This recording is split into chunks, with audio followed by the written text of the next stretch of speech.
Welcome dear students, Unique Rankers में आप सभी स्टूडेंट्स का स्वागत है। आज की इस वीडियो के अंदर बात करने वाले हैं जी मीन्स के बारे में। तो जी मीन्स का एग्जाम क्यों होता है, कौन कौन से स्टूडेंट्स जी मीन्स के एग्जाम्स दे सकते हैं, क्या एलिजिबिलिटी क्राइटेरिया होता है, उन सभी टॉपिक्स पे हम आज की इस वीडियो के अंदर बात करने वाले हैं। तो चलो शुरू करते हैं हमारी इस वीडियो को बिना किसी देरी के। अगर आपने अभी तक हमारे चैनल को सब्सक्राइब नहीं किया है तो सबसे पहले जाके चैनल को सब्सक्राइब जरूर कर लेना है, ठीक है। तो यहाँ पे हम सबसे पहले पढ़ेंगे कि जी मीन्स के एग्जाम्स है वो क्यों लिए जाते हैं, ठीक है। तो जैसे कि आप सभी को पता है, यहाँ पे अगर हम बात करें जेई की फुल फॉर्म की, तो यहाँ पे होता है जॉइंट एंट्रेंस एग्जाम। तो यहाँ पे जो आपका ये जो जेई मीन्स का एग्जाम कंडक्ट है वो कराया जाता है, वो अगर आपको एनआईटी, ठीक है, आईआईटी, ट्रिपल आईटीज और जीएफटी जैसी यूनिवर्सिटी में अगर आपको एडमिशन चाहिए तो वहाँ पे अगर आपको एडमिशन के लिए ये एंट्रेंस एग्जाम है वो क्वालिफाई करना होता है। इसी की रैंक के हिसाब से आपको एनआईटी, ट्रिपल आईटीज, आईआईटीज के अंदर एडमिशन से वो मिलता है। अगर हम यहाँ पे आईआईटीज को अलग से छोड़ देते हैं तो जी मीन्स का एग्जाम क्वालिफाई करने के बाद आपको यहाँ पे जेई एडवांस का एग्जाम्स भी देना पड़ता है, उसके बाद ही सिर्फ आप आईआईटी के लिए जा सकते हो। बाकी यूनिवर्सिटीज जैसे एनआईटी, ट्रिपल आईटीज, जीएफटीज के लिए आप डायरेक्ट जी मीन्स का एग्जाम्स देके आप इनमें एडमिशन से वो ले सकते हो अगर आपकी रैंक है वो बहुत अच्छी है, ठीक है। उसके बाद यहाँ पे अगर हम बात करें जी मीन्स के एग्जाम्स के जो क्वालिफाई है वो क्यों, मतलब क्या है, क्वालिफिकेशन क्या है, कौन कौन से स्टूडेंट्स है वो जी मीन्स के एग्जाम्स है वो दे सकते हैं। तो सबसे पहली बात, यहाँ पे क्लास 12th वाले स्टूडेंट्स है वो यहाँ पे जी मीन्स के एग्जाम्स दे सकते हैं, ठीक है। लेकिन क्लास 12th के अंदर भी डिपेंडेंट होता है कि वही स्टूडेंट जो नॉन मेडिकल के हो, नॉन मेडिकल और मेडिकल वाले स्टूडेंट्स दोनों ही जेई मीन्स के एग्जाम्स वो दे सकते हैं। कॉमर्स और आर्ट्स वाले स्टूडेंट्स वो जेई मीन्स के एग्जाम्स वो नहीं दे सकते।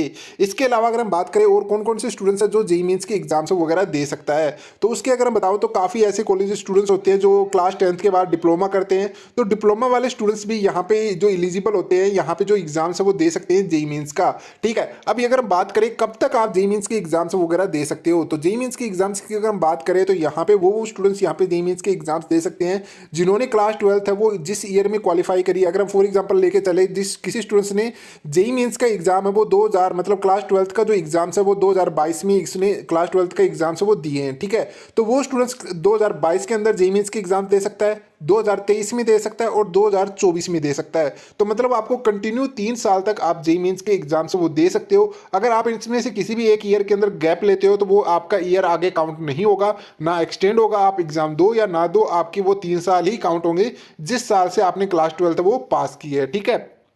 इसके अलावा भी समझ गए होंगे कि कौन कौन से स्टूडेंट्स यहाँ पे जी मीन्स के एग्जाम से वो दे सकते हैं। अगर हम बात करें यहाँ पे क्वालिफाई की, तो यहाँ पे आपका क्लास 12th के अंदर नॉन मेडिकल के आप स्टूडेंट होने चाहिए कम से कम। अगर जी मीन्स का एग्जाम देने के लिए तो कोई क्वालिफिकेशन यहाँ पे ज़रूरत नहीं मांगते कि भी यहाँ पे कि क्लास 12th के अंदर कितने परसेंटेज है वो होने चाहिए। लेकिन अगर आप आईआईटी, एनआईटी, ट्रिपल आईटी जैसी यूनिवर्सिटीज़ में अगर आप जाना चाहते हो तो उसमें वहाँ पे आपका 75% क्राइटेरिया मांगते हैं।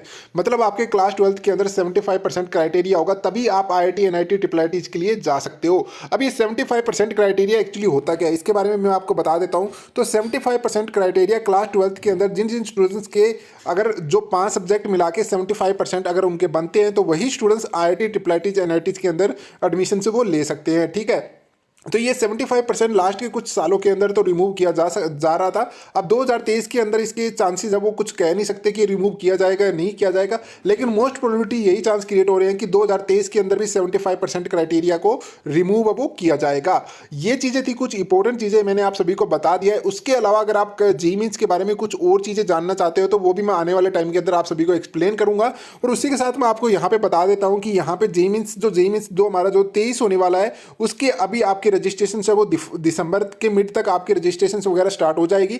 थोड़े दिनों के अंदर इसकी नोटिफिकेशन भी आने वाली है जेई मीन 2023 की। और जो एग्जाम्स की अगर हम बात करें तो जनवरी में आपके एग्जाम्स नहीं कंडक्ट कराए जाएंगे, आपके एग्जाम्स है वो अप्रैल के अंदर कंडक्ट वो कराए जाएंगे। जहां तक यहाँ पे नोटिफिकेशन या फिर नोटिफिकेशन तो नहीं कहेंगे, जहां तक इस चीज़ के रिगार्डिंग जो न्यूज़ वगैरह आई है उसके हिसाब से हम ये चीज़ बता रहे हैं, ठीक है।